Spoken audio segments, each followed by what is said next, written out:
So about 80% of Anja Health's customer base came from me making content. So I spent a lot of time just analyzing trends and basically creating scripts on my own. I always wish that I had a tool that allowed me to analyze the scripts of other creators so that I could better understand how their content works. That was kind of my idea, was to create this like script prompter. When you first started on the content journey, like what was that initial spark? Like what made you think like, I gotta post something, I gotta use like TikTok as a medium? TikTok felt like I could see people growing faster. And so we just both thought it was kind of funny that we both quit our jobs and then moved into an Airbnb in LA and we're making content all day. My job at the time was not contributing to my happiness, and I wanted to do something that felt really meaningful and impactful. So it felt like that would be the best calling, to do something that would have been able to help my brother. Building a business is like fighting a war. You have to be prepared, your mind and body, like you have to be in tip-top shape, and you have to always make sure that you're seeing things optimistically. That was good memorization. Yeah, you did. Welcome to the show. Welcome back to Software Slices, the show where every week we come together to build a unique piece of software with even more unique guests. We're your hosts, Horatio and Aman, and today we're joined by Kathryn Cross, founder of Anja Health, a biotech startup that helps new parents store and freeze the stem cells of the placenta and the umbilical cords of their newborn child for future medical use cases. Kathryn, it's a pleasure to have you. Thank you so much for having me. That was good memorization. Yeah, you did. Welcome to the show. Yeah, thanks so much for coming on today. I'm really excited to have you here. To start, we'd love to just share with the audience a little bit more about Anja Health and what you've been building. Yeah. So basically, I founded the company because of my younger brother named Andrew, so hence the name Anja, just to make it more pithy. But he grew up with cerebral palsy, and so from a young age, I knew about cord blood stem cells because stem cells from an umbilical cord have been used to treat kids with cerebral palsy to improve motor and social skills. So then in 2021, I founded Anja Health to basically help pregnant parents make sure they're always saving those stem cells at birth, because it's something that my family always wished that we did. And so we do cord blood, cord tissue, and from the placenta, which is the blood inside of the cord itself, and the placenta, and we basically freeze it and process it for its stem cells, very similar to egg and sperm freezing. Amazing. And so one of the ideas, it's kind of stems from your journey that happened a little bit before you started Anja, where you were creating TikToks. Could you tell us a little bit more about the idea that we're going to be working on? I know we talked about it over the phone like a few weeks ago. Yeah, so about 80% of Anja Health's customer base came from me making content. So even in the studio, we had a podcast called the Anja Health Podcast where we'd have OBGYNs, midwives, and birth providers on. But the number one most successful acquisition channel for us was me making TikTok content. And so for about 3 years, the first 3 years of the business, I made 7 videos a day. Now it's down to more like 4 or 5 a week. I was basically iterating through all different kinds of scripts and trying to study niches specific to pregnancy, since we were targeting parents in their 3rd trimester of pregnancy. And I was trying to figure out what is the optimal script that we can use. And I was trying to study other niches to understand what about their content was making them get traction. So I spent a lot of time just analyzing trends and basically creating scripts on my own. And so I always wished that I had a tool that allowed me to analyze the scripts of other creators so that I could better understand how their content works. And also now with AI, what I've been doing for myself is basically training a GBT to be able to understand my past scripts and then give me new ones. And I actually have met a couple other influencers that have done a similar thing. So that was kind of my idea, was to create this like script prompter. So I chose 3 creators to emulate this model with. One is Maggie Sellers, who I once met at a founder investor dinner.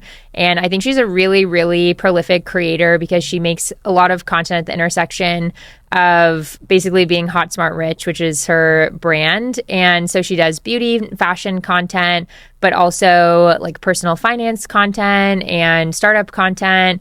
And I just think that she's really building a really unique wedge, and to be able to pioneer and create very original content feels like a very special thing to me. So she's a creator that I've studied. Another creator is Mino Lee. He makes content about creating content, and he's one of the few creators that I feel like gives really, really good advice in that niche. So he's another creator. And then the last one is Alex Earl, of course, because she's like one of the highest engaged creators, I feel like, and gets the biggest brand deals.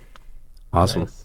Yeah, I was gonna say, super amazing story, and also like a very relevant problem. I feel like lots of people are looking for ways to kind of learn what to post, learn how to kind of dig into into TikToks and find ways to make their content better. Recap on the show, like how we do this is we've come up with a few kind of ideas based on what you shared with us, and we're going to kind of work through it together. We're going to start out by kind of showing you a couple of examples, and then we can pick one of the directions that we like and then go from there and continue to add things and iterate on it. Cool. Yeah. So like with all vibe coding tools, you get different results. One actually worked out pretty well, so I'll save it for last. Just tell me the general direction or that you like of like maybe aspects you like of the second version or the first one that we'll go to in a second. Basically, it was just like a couple of prompts. So if I go back to my history, you could see this one was just like one prompt to just set up like a basic feed. And what we could do is just like click view analysis.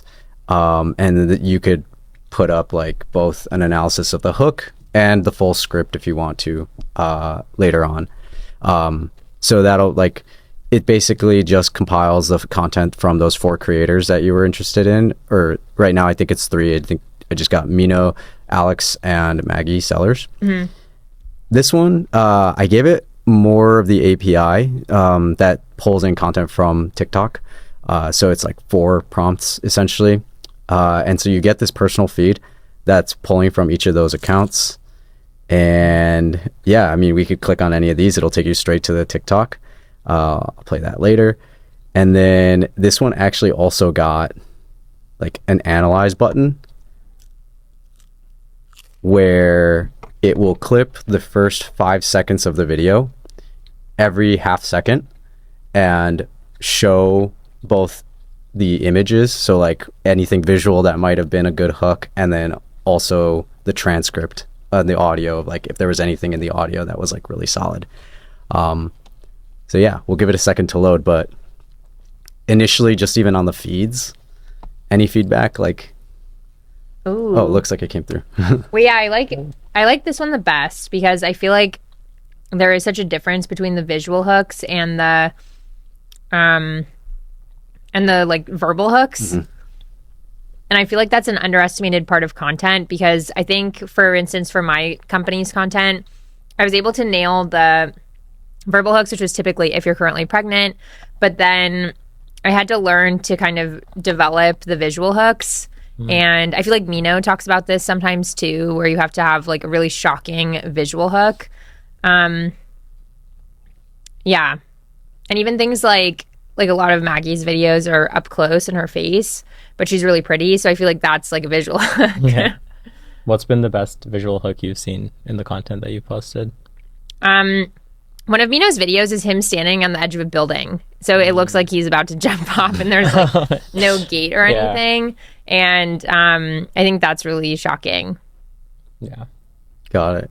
Yeah, and on the point, I mean, we clicked on one of Maggie's videos and it says like it starts, the video opens well lit, close-up shot of a woman speaking directly to the camera. So it's kind of there. And if we could like, I don't know where it put the system prompt, where you could probably tell it to like be a little bit more blunt, I guess. Like sometimes AI is gonna like probably hedge a little bit on like what it does. But yeah, okay, so we'll kill a second design. I know we didn't give it a fair shot because it had like 1 prompt instead of 4, but this one kind of started in a pretty good direction. Yeah, what do you think? This is cool.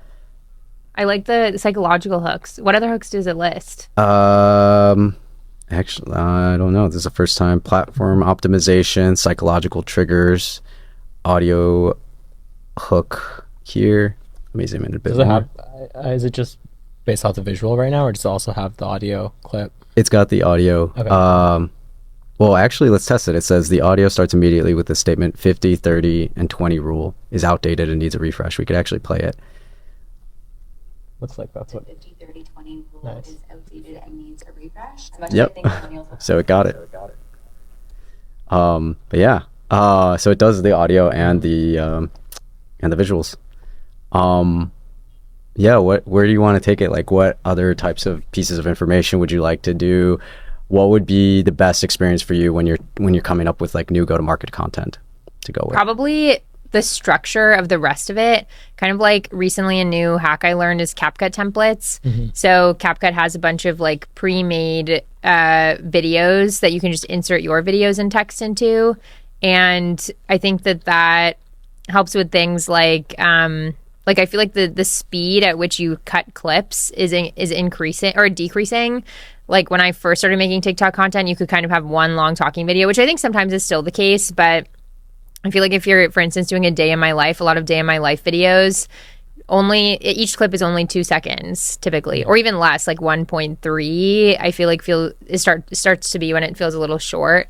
But I guess some kind of structure around like what is the rest of the video. Like, can it describe like what the like premise or structure is for the rest of the video if you were to kind of create a framework around why this one is viral? Cool. So the full length of the video, so should we make it like focus on cuts, or what other aspects do you think are key to trending videos today?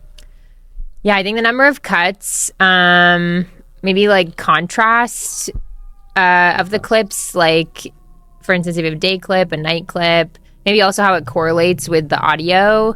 Like if it's a day in my life video, I think it's good that it's the clip of what you're talking about, but maybe isn't specifically what you're talking about.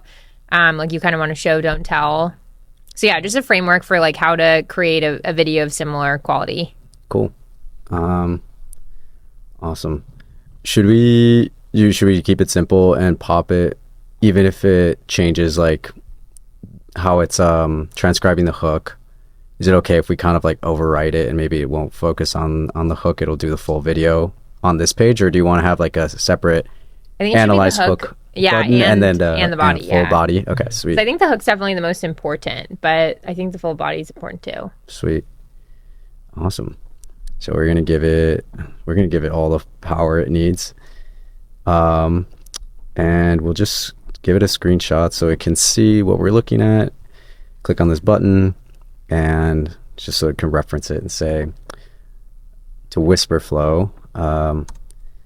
Okay, great. Now we want to do a very similar function to what's happening with the hook in this button, but we want to add another button to the side of it that is analyze full video.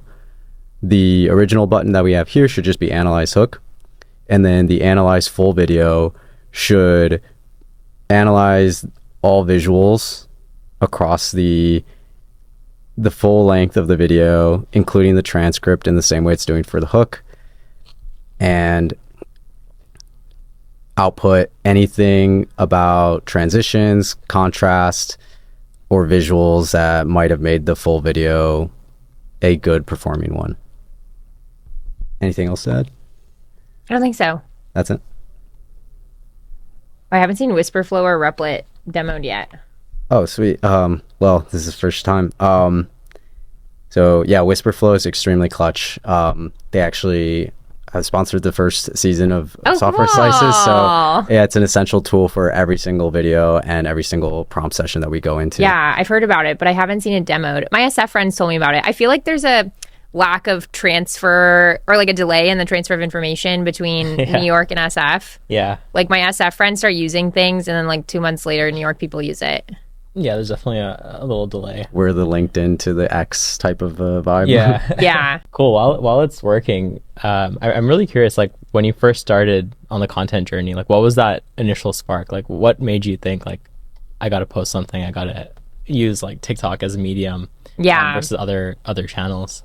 Well, I founded a consultancy. It was kind of one of these stereotypical Gen Z consultancies where we were helping people channel like a more contemporary presence, and it was mostly a pro bono organization, but I started it because I had my start date get pushed for my job and I graduated in 2020, and most of my friends were in the same boat, so it ended up like I ended up recruiting around 50 students and I staffed them on different projects, and like throughout every single project, the common thread was that we recommended that they get on social media. So it was for early stage startups and small businesses. And so I just figured that I would take my own advice, and TikTok felt like I could see people growing faster just through the nature of discovery. And I felt like, it would just be the best way to grow a business. what were some of your favorite stories during that era? Like favorite business, maybe entrepreneur you worked with? Well, I actually think at the time, like a founder-led growth and like being the creator, like founder-creator type dynamics was relatively new because I feel like the barrier to entry was much higher prior to TikTok, and only in 2020 and 2021 did it start to get more popular. Yeah. So I don't have like crazy stories, but at the time I was living in LA and I moved into an Airbnb with my best friend, and then she was also focused on making content for just beauty purposes, and she was getting brand deals and stuff like that. And so we just both thought it was kind of funny that we both quit our jobs and then moved into an Airbnb in LA and we're making content all day. Yeah. It just felt so stereotypical. You live the ultimate COVID life. Yeah. Yeah, founder-led content. I mean, now it's obviously a lot more widespread, but I can imagine back then it was not as common. What's that cycle like for you, like building the product and like figuring out what people want and then also posting? Like, what's that feedback loop like for the things that people are saying in the comment section, going back to thinking about the product and like what you're creating in the business? Yeah. Well, I feel like a lot of social media is just kind of like getting a vibe check and not so much even anything quantitative that you're analyzing. So I tried to analyze quantitatively through mixed panel and our analytics tools, but I feel like I was just kind of keeping my sense or getting a pulse on things basically when I was reading comments and such. Yeah, and I think especially DMing people, I would, if customers DM me, I would try to DM them back and get their feedback. And then, I took it as a positive sign when, for instance, we released a new design and then we got slightly more UGC with that design, or people were duetting my videos with our kit, things like that. Wow. If you were to start today, what platform would you recommend the most to founders? I would do short form video, but post it on every single platform because I think it varies. Like some of my friends have been saying Instagram Reels feels easier to grow on now than TikTok, and also YouTube Shorts. But I think YouTube subscribers that come from Shorts don't stick around nearly as well as they would on Instagram. So I would just create short form video content and then post it on every platform that accepts short form video. Cool. Nice. And you were posting content before you went all in on the business, right? Before you went all in on Anja, or like around a similar... No, I incorporated and then I started making content, but I was still setting up the supply chain. So it took me about 2 months to set up the supply chain before we could launch. So during that whole time, I was creating content. Yeah. And then I started to rev up the content after we launched. Super cool. All right, so we have a result. One thing is like to kick off the scraper, just so that it's not constantly pulling. We do have to click the refresh button to pull in the content from TikTok because it's using another tool from a mutual that they built that scrapes TikTok pretty well. It's called Scrape Creators. But sweet. All right, we got our two buttons. They're a bit chunky. Cool. But yeah, let's try out the analyze full video. This one might be long because it took pretty long for just 5 seconds. I wonder how long it'll take with... It also depends how long the video is, right? Yeah, no idea. Do you know how long that one Probably was? should have clicked on it before choosing it. Yeah, let's see what it comes out with. Yeah. We can also watch the video and then see what we'd come up with. Yeah. Or like your opinion on the video. Hopefully it doesn't overload. Like if it's like a 5-minute video. Or how long does TikTok allow you to go? Yeah. 10 minutes. Probably. That was too long. Yeah. You could do like a 10-second one. You could Yeah. probably find one. Let's see. Alex's makeup tend to be tutorial. long. They tend to be long? Okay. This seems like a podcast clip. It might be a quick one. I deal with copycats. Perfect. There's a few things. That 13 seconds. Yeah. All right, let's do this one. So she said copycats at the beginning. Let me also just pull this along so we can see if any errors pop up. You can also turn off the thinking. It might take longer. Oh, okay. Yeah. The analysis for the full video broke. It had an error. Check it out. Yeah, I probably don't even need to paste it, but I will. Awesome. While it's building. You were also in the YC batch. That was during COVID time as well, right? Yeah, well, it was the last remote batch, so it was towards the end. Yeah, I'm curious, like, what that pitch was like for a fairly like mission-driven company, and like balancing that with trying to sell the big vision of the future and the business. Like, what was that balance like for you, and how's that experience been with investors? I mean, I guess they're the same, but I feel like people were generally drawn to the mission. And some investors just gave me a check because they were surprised that it was not a B2B SaaS pitch. So I think it definitely worked in my favor. Also, I was talking to one of my friends the other day about how when you have a mission-driven company, she's noticed that the salaries are lower, which is not actually something that I was aware of until we had this conversation. But she was telling me, for instance, that like crypto companies, they'd have like crazy high salaries because you could kind of jump from like one crypto company to another, and it feels like you're a part of the Web3 community per se, but you might not feel like a really intense passion for that specific use case unless it's something like redistributing wealth or cross-border payments. But yeah, like when it's a mission-driven company, she was saying her friend said that she noticed like a $50K wage difference for like the same job. Yeah. But people are willing to take less if they really care about the mission and feel passionately about what they're working on. Yeah, that's really interesting. I feel like I've seen that just like anecdotally as well. And also, I guess the types of people that they're hiring might come from like different backgrounds. Types of folks who might be interested in mission driven might have like not even like a non-technical, not coming from like the tech industry, or like interested in the space or the values and like what you're creating. Yeah. I haven't. It would be interesting to see if there's research on that, or like what, like in a broad scale. Probably is. Like, I actually know, because there's like a balance. Like, I feel like a lot of the research out there is comparing nonprofits, to for-profits, and that's completely different. Like nowadays, there's more companies that have a mission, but for profit. I'm curious, like, you were saying it's a surprise, or people were surprised that you weren't another B2B SaaS or not another piece of software. And I think YC is kind of infamous for having everyone have like at least one sprint goal, because the goal is to get funded at demo day. What were they sort of like having you sprint on while you were there in your batch? Well, I think it has to relate to kind of just moving the needle revenue-wise or customer-wise. And so, for me, it was just getting more customers and more recurring revenue because of that. So for me, it was 100 customers a month. Oh, cool. You already had the supply chain set up when you went into the batch? Yeah. Oh, amazing. Yeah. I actually reread my YC app the other day.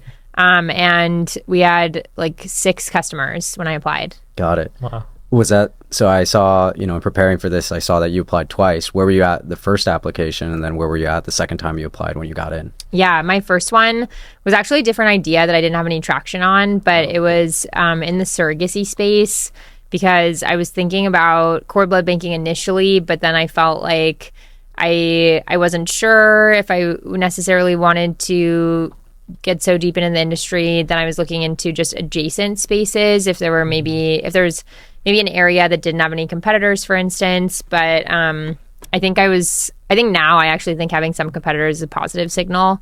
But then I was looking for things that didn't have any competitors, and surrogacy felt like it was ripe for disruption, which I still think is true, but it's just a really small market. So yeah, then I just went back to cord blood banking. Oh, amazing. Well, what was that first, like those first 6 customers? Like, how did you kind of, because you have to sell them, but you also have to kind of explain this new technology, the biology behind it. I'm really curious, like, what that first experience was, like trying to pitch it to someone about why they should bring this like very personal part of their life and involve you in that. Like, yeah, it was basically all through TikTok. So I would just make sure to reply to every single comment, every DM, every reply that I would do. I would make a reply video, so it felt really personal. And I would also ask them for a call before they gave birth and then after they gave birth, and then I would monitor the entire thing.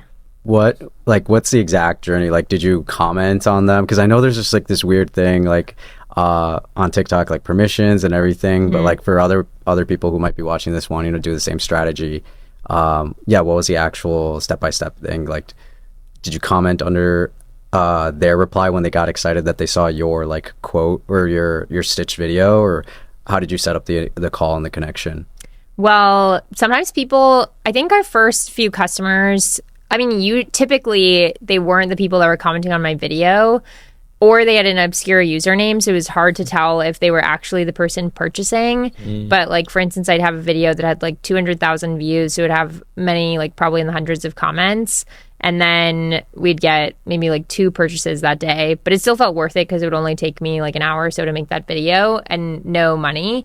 So then I would just make sure to reply to all the comments with the video, and it may or may not be that customer, but then when they signed up, I would just reach out to their email and phone number that they purchased with, and then that's how I would set up the call, and then I would follow up again. Awesome.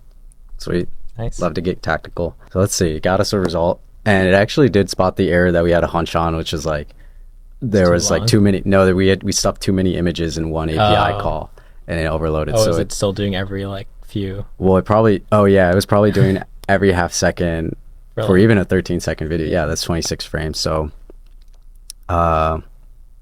Oh dang, we had the perfect. Oh sweet, second video still the short like 13-second one. Here's the test. Analyze full video. Yeah, if it still struggles here, maybe we can just go into the hook one and into see the hook. Oh Man. Hmm. Yeah, maybe we just work off of the hook one. The hook one, and I think another feature could be just generating new hooks with similar structure. Okay. That's cool.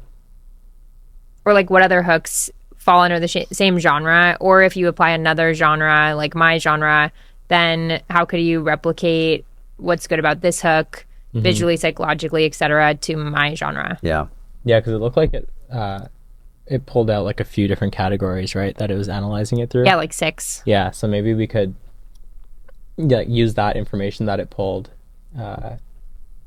I wonder, is that something that you prompted for, or did it just choose to do those 6 things? It just chose. So yeah, we have like, what were this? Are there even 6? Platform optimization, psychological, and audio. And visual. Visual is up there. 4. Huh. Yeah, so maybe we can make it more specific. Like what types of things would you want to pull? Like, do you think those 4 categories are the right ones, or? Yeah, basically like if you had another box that was like input your genre, like for mine it's pregnancy, then how could you emulate the visual, audio, etc. to create a similar hook for me? Yeah. So maybe off of here we can add like make a related hook or something. Yeah. Type button, and then maybe if we let you input your own genre or what you want to make a video about, and then it can kind of pull or to make it simple, you could just make it for the creator, like make a new hook for the creator, or like a set of content guidelines for their next video based on what's worked. Yeah, cool. So, and would you want to see like a box to enter your genre, and then we like click a remix button, and then that kind of refreshes it and pops it up? Cool. Let's try that. Okay, let's focus on the hook analysis aspect. When we have a hook analysis complete, you add a element where we can enter a genre, so 1 to 3 words, and then hit enter. That will ingest the hook analysis on this page, and then remix it and provide us a similar hook and hook advice for the genre that we've entered. Go for it. Let's let it go. Yeah, so it's kind of like mapping this video to something that you care about, or something that you're making a video about. Yeah. Anja Health's obviously something very close and personal to you. It's your story that you shared about your family. When was the moment that you kind of knew that you wanted to go all in on this specific idea? Like, walk me through that kind of moment where you're like, all right, this is it. Like, I got to do this now.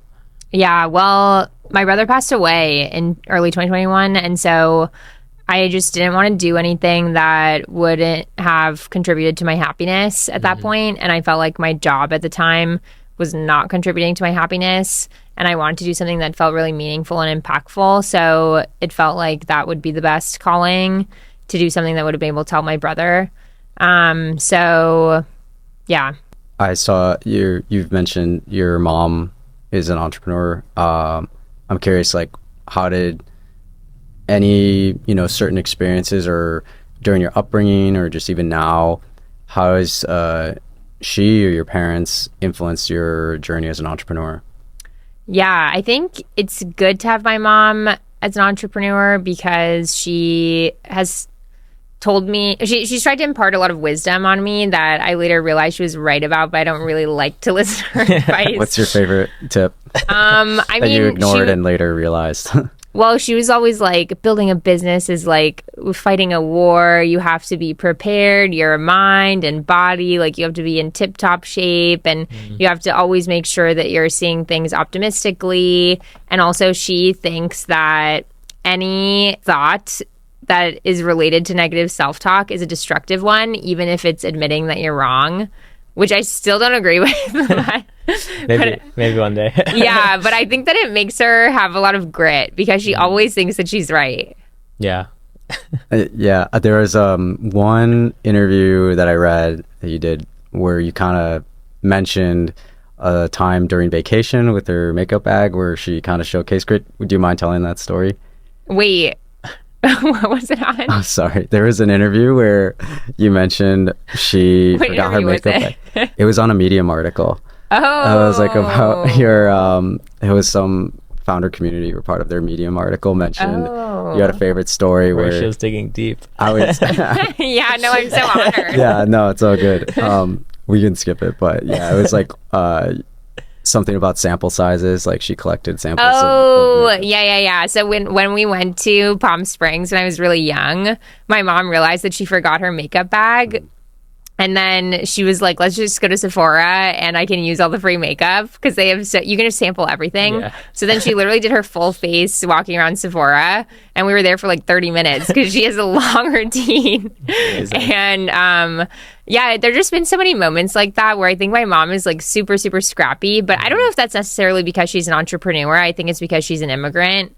And she like came from Shanghai during the Cultural Revolution, and didn't really have a lot of resources in the U.S. Basically, none. She didn't know anyone. She just knew that she didn't want to be living under that government. And so, yeah. So then I think that led her to be scrappy, which led her to be an entrepreneur.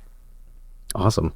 Amazing. Love that story. I've actually done that a few times myself. Learn from the best. Yeah. I feel like that would be a great viral video, like unrelated, but like a nice personal one.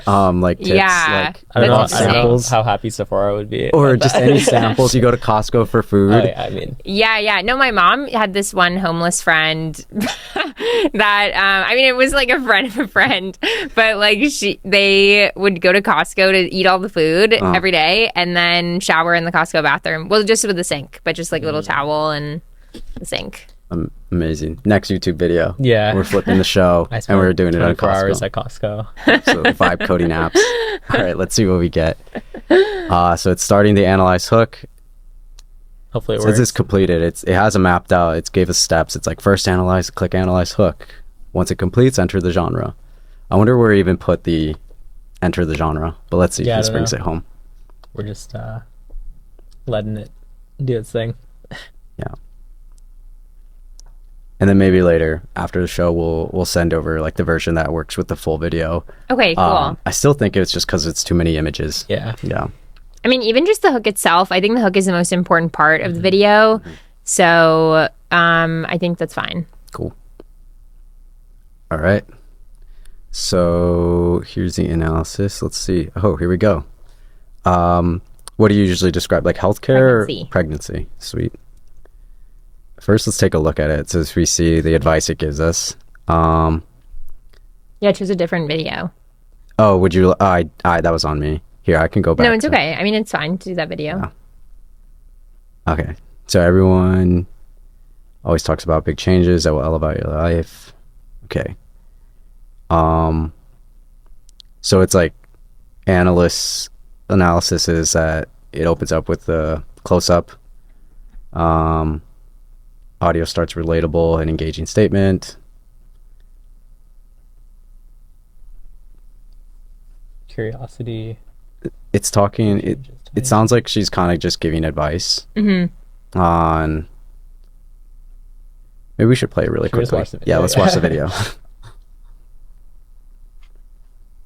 Everybody always talks about the big changes that you make that will elevate your life, but here are the tiny things that completely changed my life. Apple Watch is out, the Aura Ring is in. I'm just kidding, do what works for you, but I was way too obsessed with checking the Apple Watch. I also just didn't like the look of it, and I'm so much happier tracking everything with the Aura Ring. I was always one of those people that had a lot of friends. I'm so happy to get my friends. So yeah, so it's like a list basically, but yeah, the hook was pretty clear. Like So if it was kind of like a listicle life advice video. If you had to remix it for pregnancy or Anja health, how would you do it? How would I do it? I want to compare it to what the AI tells us. Maybe I would probably do something like everyone I know that's pregnant always says I'd probably try to look up misconceptions, like a misconceptions blog, and then input the misconception that feels like an actual misconception, and then have the notes screen in the background, and it'll be like real things. Or I guess to be more akin to what she did, you could do something like, these are the things that changed my pregnancy, or maybe changed across pregnancy. So everybody always talks about this being the best thing in pregnancy, but in my second pregnancy, I actually did not do this, and it changed my life, like something like that. amazing. Did it pick up on the notes in the visual section? I'm curious if it. I clicked the whole div, so I'm hoping. Oh no, I mean like in the visual trigger. Is there a visual trigger section? Visual I'm curious trigger. if it picked up on like the Apple Notes in the Oh, back. Apple Notes. Because that is like a. It's right there. Does it mention? It's already on the screen. Okay, cool. Superimpose text. Okay. Oh, cool. So it grabs. It gets that there's text, but I feel like the Apple Notes part of it's also very like intimate Cultural. and cultural. Like I've seen ads which are just like use the Apple Notes format to make it feel personal and real, like your friends showing you a list or something. Okay. It says begin with the close-up of a pregnant woman gently cradling her baby bump while subtly smiling at the camera. Already off to a very AI generic start. So we'd have to do a lot of like prompt engineering, but I mean, it got like the everyone shares the big pregnancy milestones, but here are the little things that make the journey truly magical. So it took it down like the But I guess my critique, I mean, it did parallel it well, but my critique is that nobody cares about what makes pregnancy truly magical because everyone thinks it's magical. So I try to make it something that feels insightful. Yeah, we definitely have to edit the system prompt.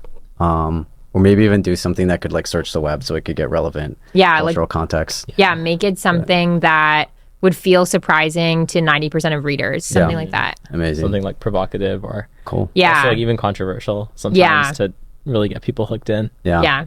But yeah, looks like we've got a really solid start. But Kathryn, thank you so much for joining us. It's been such a pleasure having you on the show. Yeah, thank you. Thank you. Awesome.